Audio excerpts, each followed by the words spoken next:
नहमदु नसल्ली अला रसूलिल करीम अम्मा बाद फ़ाऊज़ु बिल्लाहि मिनश शैतानिर रजीम बिस्मिल्लाहिर रहमानिर रहीम रब्बि इश्रह ली सदरी व यस्सिर ली अमरी वहलुल उक़दतम मिन लिसानी यफ़क़हू क़ौली। अस्सलामु अलैकुम रहमतुल्लाहि व बरकातुहू। अब हम हज़रत हूद अलैहिस्सलाम की स्टोरी को कवर करेंगे, तो हम स्टार्ट करते हैं। औज़ु बिल्लाहि मिनश शैतानिर रजीम बिस्मिल्लाहिर रहमानिर रहीम। नूह अलैहिस्सलाम का एक बेटा शाम था जिनसे हूद अलैहिस्सलाम की पैदाइश हुई। ठीक है ना, शाम जो थे उनसे हूद अलैहिस्सलाम के दादा लगते हैं नूह अलैहिस्सलाम। ठीक है, हूद अलैहिस्सलाम का नसब इस तरह है: हूद बिन अब्दुल्ला बिन रिबा बिन जारुत बिन आमिर बिन औस बिन इरम बिन शाम बिन नूह। ठीक है, इन्हें शाम से अरब और बनी इसराइल मंसूब है। आप अलैहिस्सलाम की कौम को कौम आद भी कहा जाता है और कौम इरम भी कहा जाता है, और ये कुरान में इसका जिक्र भी है, क्योंकि आद और इरम हूद अलैहिस्सलाम के अजदाद थे। मतलब ये अपन ने पढ़ा ना, बिन औस बिन इरम बिन शाम बिन, तो ये आद भी है और बिन इरम भी है, तो इसलिए इनको कौम आद भी कहा जाता है और कौम इरम भी कहा जाता है। हूद अलैहिस्सलाम के अजदाद थे। कौम हूद काफ नामी एक बस्ती में आबाद थी, और ये बस्ती ओमान में और हजरा मौत के दरमियान में रेत के टीलों वाली जगह में थी। अरबी में एकाफ रेत के टीलों को ही कहते हैं। ये इलाका समुंदर के किनारे वाकिफ था और शाहूर के नाम से पुकारा जाता था। कुरान मजीद में सूरह एकाफ आयत नंबर 21 में उन्होंने उनकी बस्ती की तरफ मंसूब करते हुए इशारा किया है कि आपके भाई को याद करो जबकि उसने अपनी बस्ती कौम एकाफ को डराया। ठीक है ना, तो ये हूद अलैहिस्सलाम की बात हो रही है, और इस सूरह का नाम भी कौम एकाफ है, मतलब टीलों वाली बस्ती।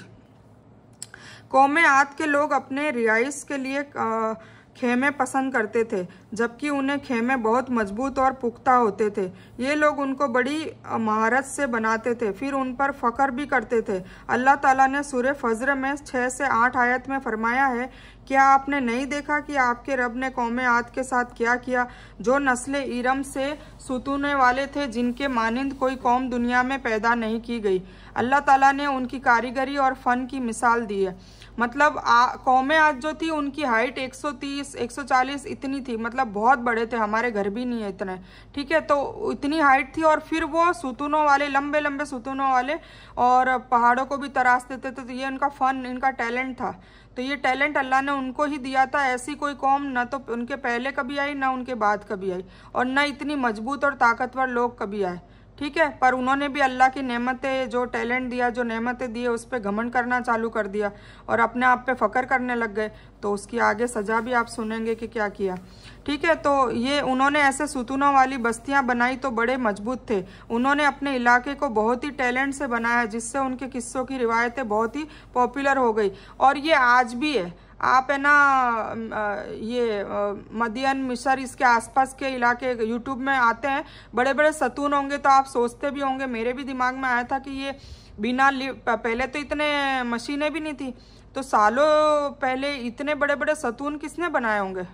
बड़े बड़े सतून है, बड़े, मतलब 130 140 फीट के, क्योंकि उस वक्त वो कौम आद के जो नस्ल थी वो खुद ही 130 140 फीट की थी, तो उनके लिए तो आराम से बन सकती थी। पर हम तो 6 फीट के, तो हम सोचते हैं इतने बड़े बड़े सतून 130 फीट के, तो हमें दिमाग में आता है कि पहले तो इतनी मशीनें भी नहीं थी, कैसे बनाया गया। ठीक है, आप लोग यूट्यूब में सर्च कर सकते हो और देख सकते हो। तो पॉपुलर हो गई। ये नरम ज़मीन में खेमे बनाते थे, इसके साथ पहाड़ों में महल भी बनाते थे। हालांकि रिहाइश के लिए ज़मीन पर खेमे मौजूद थे, पर बस वो अपनी दौलत और वक्त बर्बाद करते थे, है ना। अल्लाह ने दिया तो वो फालतू में बस उसको महल बनाना और उनकी कारीगरी दिखाते फिरते थे, फिर अपनी कारीगरी पे फ़ख्र भी करते थे, घमंड करते थे।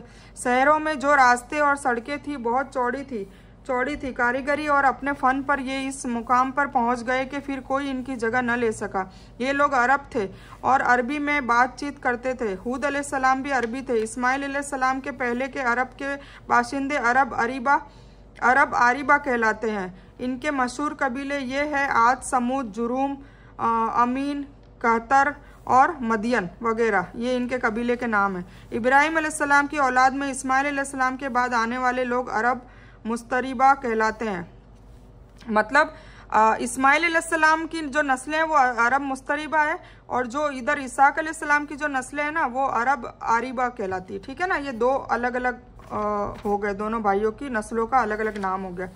तो इस्माइल अलैहिस्सलाम अरबी नहीं थे, कनानी थे। जब इब्राहिम अलैहिस्सलाम इस्माइल अलैहिस्सलाम को अल्लाह के हुक्म से उन्हें मक्का छोड़ आए तो इस्माइल अलैहिस्सलाम ने अरबों से अरबी सीख ली थी और इसमें बहुत महारत पैदा कर ली, यहाँ तक कि आपको अरब का फसी कहलाया जाने लगा। मतलब अरबी में इतना टैलेंट आ गया कि उनको अरबी भाषा का ही एक प्रोफेसर कहते हैं ना, एक PhD लेवल का इंसान, तो वो कहलाया जाता था।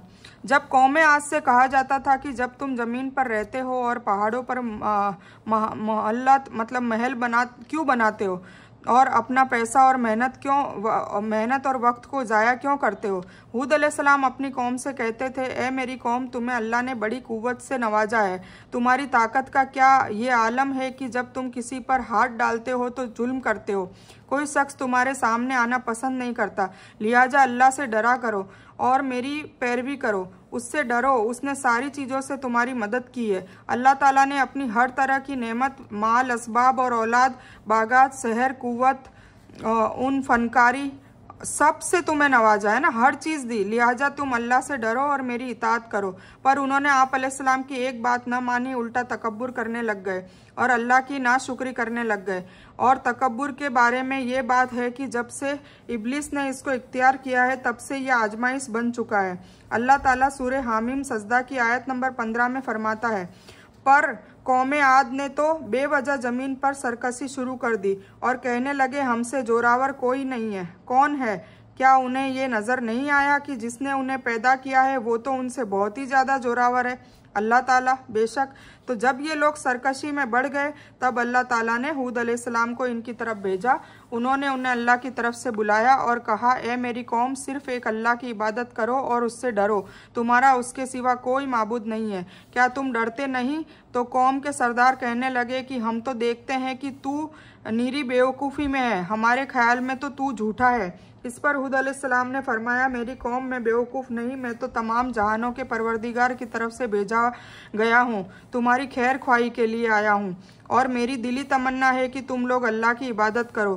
क्या तुम ताज्जुब करते हो कि अल्लाह का जिक्र तुम तक पहुँचाने वाला तुम्ही में से हो ताकि वो तुम्हें खबरदार कर दे। तुम अल्लाह की वो नेमत याद करो जिसने तुम्हें कौम नूह के बाद खलीफा बनाया और तुम्हारे दिल डोल में ज़्यादा फैलाव दिया, मतलब बहुत बड़े बड़े थे, 100 फीट 130 फीट दिया, ताकि तुम अल्लाह के एहसानात को याद करो ताकि तुम फलाह और नज़फ़ पा सको। हूद अलैहिस्सलाम ने हर वक्त नसीहत की पर उन्होंने कोई असर न हुआ, उन पर असर ही नहीं हुआ। आखिर उन्हें झंझोड़ने के लिए कहा, ए मेरी कौम, अल्लाह की इबादत करो, उसके सिवा तुम्हारा कोई माबूद नहीं। यानी जिन बूतों की तुम पूजा करते हो वो तुमने खुद गढ़ी है ना। अल्लाह ताला ने तुम्हें इसके मुतालिक कोई दलील नाजिल नहीं फरमाई और मैं तुमसे इस दावत और तबलीग का कोई उजरत भी नहीं मांगता। मेरा अजर तो उसके जिम्मे है जिसने मुझे पैदा किया है। तो क्या तुम फिर भी अकल से काम नहीं लोगे? ए मेरी कौम के लोगों, तुम अपनी गुज़िश्ता गुनाहों की तौबा कर लो, अपनी कोताहियों की माफ़ी तलब करो ताकि वो उन्हें माफ़ करे और तुम्हारी ताकत में तुम्हें और बढ़ाए। हूद अलैहिस्सलाम ने उनको दावत देते रहे पर जालिम कौम नूह अलैहिस्सलाम की कौम की तरह ही नहीं मानी। जैसे नूह अलैहिस्सलाम की कौम बिल्कुल नहीं मानी, वैसे हूद अलैहिस्सलाम की कौम भी नहीं मानी। उल्टा वो हूद अलैहिस्सलाम को कहते थे कि तू हमारे बूतों को जलील करता है, इसलिए हमारे बूत की तुझे जहनी मार पड़ेगी और तू जहनी मरीज हो जाएगा। और लोगों को कहने लगे कि ये तो तुम जैसा एक इंसान है, ये वही कुछ कहता है जो तुम कहते हो, वही पीता है जो तुम पीते हो, वही खाता है जो तुम खाते हो। अगर तुमने अपने जैसे इंसान की बात मान ली तो सख्त परेशानी में रहोगे। और तुम्हें ये कहता है कि तुम मर कर एक दिन फिर जिंदा किए जाओगे, तो ये बात मानने में नहीं मानते थे और हम मरने के बाद फिर नहीं उठाए जाएंगे। आखिर हूद अलैहिस्सलाम ने कहा कि मैं अल्लाह की कसम खाकर कहता हूँ कि ये बूतों की टोलियाँ इकट्ठा कर लो और इनसे मुझे नुकसान पहुँचाओ और मुझे मोहलत भी न दो और मुझ पर रहम भी न खाओ, फिर भी ये बूत मेरा कुछ भी नहीं बिगाड़ सकते। और फिर आप अलैहिस्सलाम ने अल्लाह से दुआ की, है मेरे परवरदिगार, इनके झुठलाने पर तू मेरी मदद फरमा। अल्लाह की तरफ से फिर जवाब मिला, ये बहुत ही जल्द अपने किए पर पछताने लगे। अल्लाह के नबी की बातों का इनकार करने और उससे बुग़्ज़ रखने और उसका मजाक उड़ाने वालों का अंजाम क्या हुआ? तो अल्लाह ने ज़बरदस्त आंधियों में उनको तबाह नहस कर दिया, उनके सुंदर महलों को खंडर में तब्दील कर दिया। अल्लाह ने उनसे बारिश रोक ली जिससे सूखा पड़ गया, फल और दरख्त ख़त्म हो गए, भूखमरी आ गई। फिर वो बादल भेजा जिससे वो खुश हो गए कि बारिश होगी, पर वो उनका ख्याल गलत निकला और उनको तहस नहस कर दिया। तारीखियों में आज भी उनका जिक्र मिलता है। आंधी इतनी ताकतवर थी कि पहाड़ों पर उनके मजबूत महलों को भी उखाड़ कर ले गई। मुजरिमों का यही बदला है। सूरह जारियात में यह जिक्र है। इसी तरह आदियों में भी तंबी है जिससे हमने बरकत उठा ली और आंधी से उन कौम को ख़त्म कर दिया। वो जिस तरह इंसान के जिस्म पर लगती थी तो हड्डियों को चूरा चूरा कर देती थी, इतनी खतरनाक आंधी आई थी। अल्लाह ताला उनकी तबाही एक जगह इन अल्फाज में बयान करता है, कौम आद ने भी झुठलाया, बस कैसा हुआ मेरा अजाब। ठीक है, तो ये थी हूद अलैहिस्सलाम की स्टोरी। मतलब अल्लाह अगर हमें नेमत देता है, अगर उनकी हाइट इतनी अच्छी दी थी, उनको कुव्वत दी थी, ताकत दी थी, तो अल्लाह का शुक्र अदा करने की जगह वो लोग क्या करने लगे? घमंड करने लगे, तकब्बुर करने लगे और हूद अलैहिस्सलाम की बात नहीं मानी, उन्हें हकीर समझने लगे, तो अल्लाह ने फिर उन पर अजाब डाला। तो इस बयान में कुछ भी दीन की अच्छी और हक बात आई है वो सिर्फ अल्लाह की तरफ से है, और बुरी या गलत बात जो गलती से या जज्बात में आकर मेरे मुंह से कुछ भी गलत वर्ड या कोई बात निकली हो, वो मेरी तरफ से है। और इस गलती के लिए मैं अल्लाह अज़्ज़ वजल से और आप सबसे माफ़ी की तलबगार हूँ। मैं कोई आलिमा नहीं हूँ, सिर्फ तालिब इल्म हूँ। अल्लाह मेरी कोशिश से आपको सही नफ़े बख्श इल्म पहुँचाए और मैं आप लोगों की हिदायत और हिकमत में सदका जारिया बनूँ, बस मेरी यही तमन्ना है। आमीन सुम्मा आमीन या रब्बल आलमीन। रब्बना आतिना मिन लदुनका रहमतन व हय्यि लना मिन अमरिना रशदा। अल्लाहुम्मा सल्लि अला मोहम्मद व अला आलि मोहम्मद कमा सल्लैता अला इब्राहीम व अला आलि इब्राहीम इन्नका हमीदुम मजीद। अल्लाहुम्मा बारिक अला मोहम्मद व अला आलि मोहम्मद कमा बारकता अला इब्राहीम व अला आलि इब्राहीम इन्नका हमीदुम मजीद। व आखिरु दावाना अनिल हम्दुलिल्लाहि रब्बिल आलमीन।